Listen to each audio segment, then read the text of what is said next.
How's it going, everyone? My name's Ben, aka Ben Jarman, and welcome to my first attempt at doing a 100 Days in Stardew Valley challenge. I've decided to split this up into a weekly series so I can truly enjoy the game, as well as being able to explain my thought process as I'm playing. I picked the standard farm to get the most vanilla experience with this run, and I named it Goldberg Farm. My last name, Goldberg, is Hebrew for Gold Hill, and I hope to make a hill of gold during my first 100 days. And I'm also lazy and I couldn't think of a better name.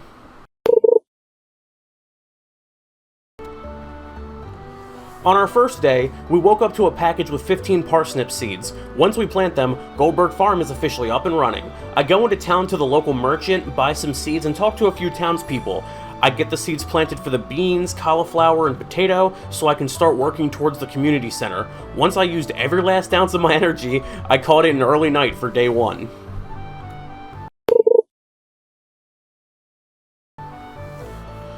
On day 2, we get a letter to meet Willie at the beach. He gives us a bamboo rod and we start fishing. It's been a while since I've started a new game and I'm not used to the fishing bar being so small. Once I go around the sand for collectibles, I till up a dried starfish, which unlocked the archaeology quest. I also gathered some clams, a cockle, and a mussel for the crab pot bundle. I tilled up a lost book that goes straight to the library. I entered the museum and meet Gunther, and I donated my first artifact. I also read 2 books I found because I head back into Pierre's shop and see a group of women standing around, which allows me to knock a lot of names off the introductions task. I talk to Abigail on the bridge and she isn't in a great mood, so I give her a daffodil to try to lift up her spirits. I actually had no idea daffodils were in her loved gifts, but that's super helpful to know. I store all the forageables I need for the community center and sell the excess. I met Pam in the saloon because of course I do. Once I introduce myself to Haley, I only have 6 more people I need to meet. That's a wrap on day 2. Day 3 started off with rain, so I didn't have to spare any energy watering my crops. I did some fishing to increase my XP. I was able to meet Robin, Sebastian, and Maru, and I found some spring onions in Cindersap Forest. Once I met Evelyn, that brought me down to 2 people I needed to meet.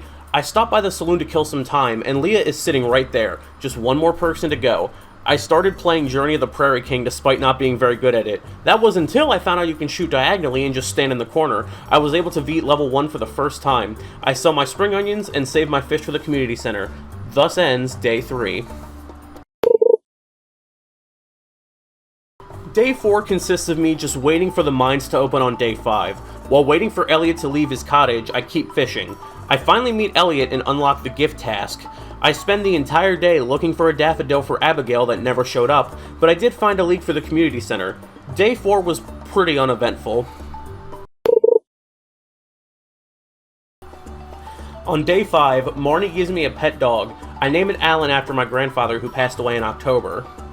My parsnips finally grew in, with one of them being a gold star, so I saved that for the community center.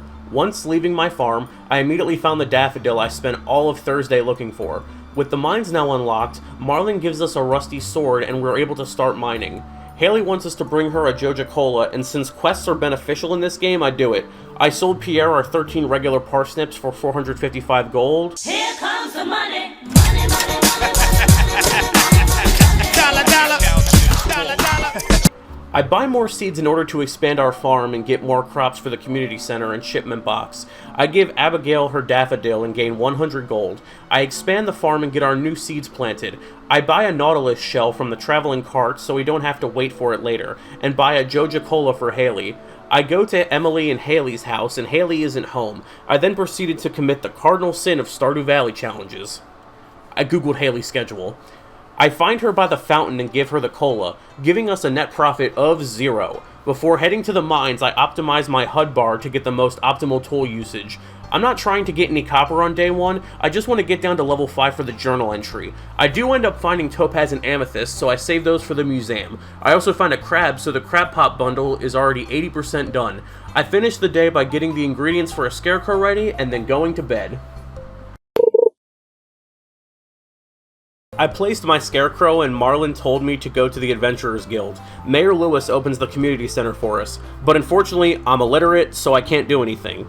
I go back to the mines and start killing slimes for Marlin. Once I'm finished, I upgrade my sword to a wooden blade. I sell my leftover minerals and call it a day. On day 7, the wizard teaches me how to read. This helps me unlock the community center bundles and the furnace task.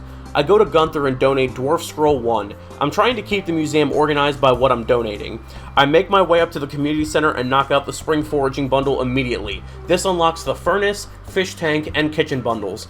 I accept the quest to find Pierre quartz because I want money. I proceed to donate all our shellfish to the crab pot bundle and 1 parsnip to the spring crops bundle. I re-enter the mines to find Pierre's quartz, and I try to level up our combat as well. I find a massive vein of copper and I'm able to craft the furnace. I find Pierre's stupid-ass quartz and give it to him. We get 100 gold and start smelting the rest of our copper. With that, we finish week 1. Thank you guys so much for watching. If you have any tips, be sure to leave them in the comments. This has been Ben, and I'll see you next week.